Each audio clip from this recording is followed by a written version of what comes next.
Hey, good evening. How's everybody doing this evening? Well, it's Friday, for most of us, anyways.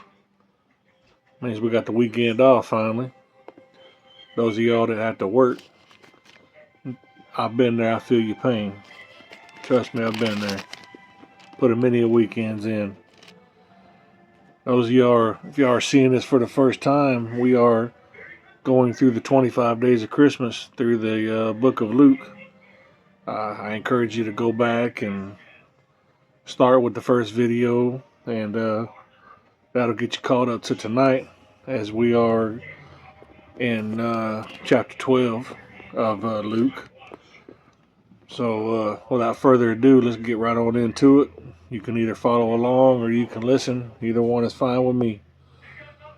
So, we are warnings and encouragement.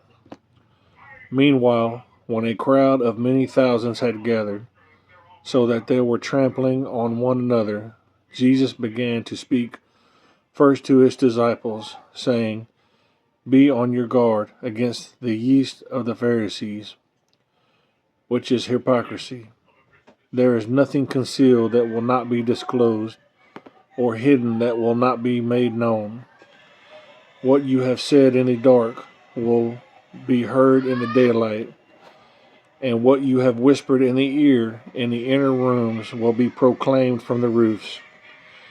I tell you, my friends, do not be afraid of those who kill the body and after that can do no more. But I will show you whom you should fear. Fear him who, after the killing of the body, has power to throw you into hell. Yes, I tell you, fear him.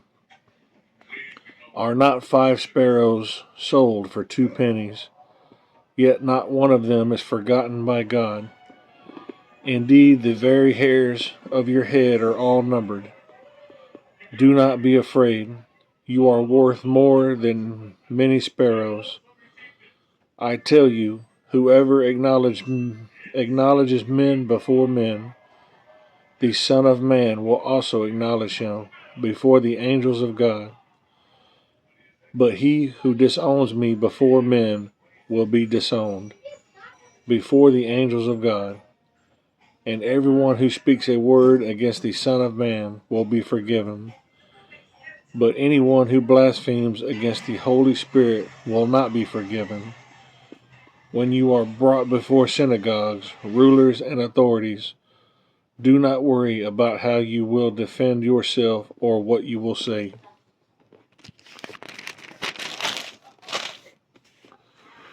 For the Holy Spirit will teach you at that time what you should say." The parable of the rich fool. Someone in the crowd said to him, "Teacher, tell my brother to divide the inheritance with me." Jesus replied, Man who appointed me a judge or an arbiter between you?" Then he said to them, "Watch out, be on your guard against all kinds of greed. A man's life does not consist in the abundance of his possessions." And he told them this parable: The ground of a certain rich man produces a good crop. He thought to himself, What shall I do? I have no place to store my crops." Then he said, "This is what I'll do. I will tear down my barns and build bigger ones, and there I will store all my grains and my goods. And I will say to myself, You have plenty of good things laid up for many years. Take life easy, eat, drink, and be merry." But God said to him, "You fool, this very night your life will be demanded from you. Then who will get what you have prepared for yourself? This is how it will be with anyone who stores up things for himself, but is not rich towards God. Do not worry." Then Jesus said to his disciples, "Therefore I tell you, do not worry about your life, what you will eat, or about your body, what you will wear. Life is more than food, and the body more than clothes. Consider the ravens. They do not sow or reap. They have no storeroom or barn, yet God feeds them. And how much more valuable you are than birds. Who of you, by worrying, can add a single hour to his life? Since you cannot do this very little thing, why do you worry about the rest? Consider how the lilies grow. They do not labor or spin. Yet I tell you, not even Solomon in all his splendor was dressed like one of these. If that is how God clothes the grass of the field, which is here today, and tomorrow is thrown into the fire, how much more will he clothe you, O you of little faith? And do not set your heart on what you will eat or drink. Do not worry about it, for the pagan world runs after all such things, and your Father knows that you need them. But seek his kingdom, and these things will be given to you as well. Do not be afraid, little flock, for your Father has been pleased to give you the kingdom. Sell your possessions and give to the poor. Provide purses for yourselves that will not wear out, a treasure in heaven that will not be exhausted, where no thief comes near or no moth destroys. For where your treasure is, there your heart will be also. Watchfulness. Be dressed, ready for service, and keep your lamps burning, like men waiting for their master to return from a wedding banquet, so that when he comes and knocks, they can immediately open the door for him. It will be good for those servants whose masters find them watching when he comes. I tell you the truth, he will dress himself to serve, will have them recline at the table, and will come and wait on them. It will be good for those servants whose masters find them ready, even if he comes in the second or third watch of the night. But understand this, if the owner of the house had known at what hour the thief was coming, he would not have let his house be broken into.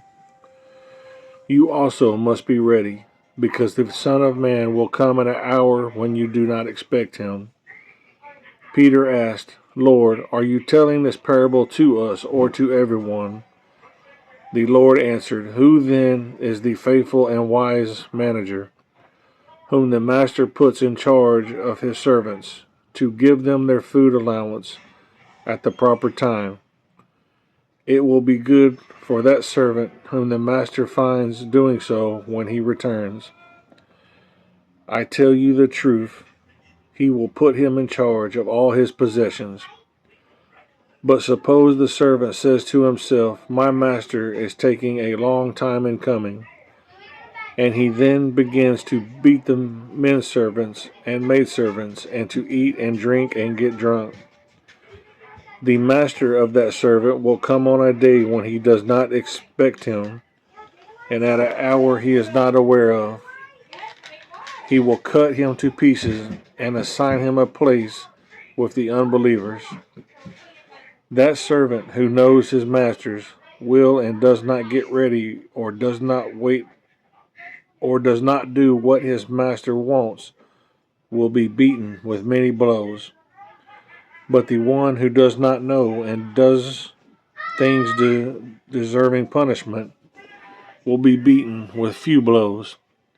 From everyone who has been given much, much will be demanded. And from the one who has been entrusted with much, much more will be asked. Final one, not peace but division. I have come to bring fire on the earth, and how I wish it were already kindled. But I have a baptism to undergo, and how distressed I am until it is completed. Do you think I came to bring peace on earth? No, I tell you, but division. From now on, there will be 5 in one family divided against each other, 3 against 2, and 2 against 3. They will be divided father against son, and son against father, mother against daughter, and daughter against mother, mother-in-law against daughter-in-law, and daughter-in-law against mother-in-law. Interpreting the times. He said to the crowd, when you see a cloud rising in the west, immediately you say, it's going to rain, and it does. And when the south wind blows, you say, it's going to be hot, and it is. Hypocrites, you know how to interpret the appearance of the earth and the sky. How is it that you don't know how to interpret this present time? Why don't you judge for yourselves what is right?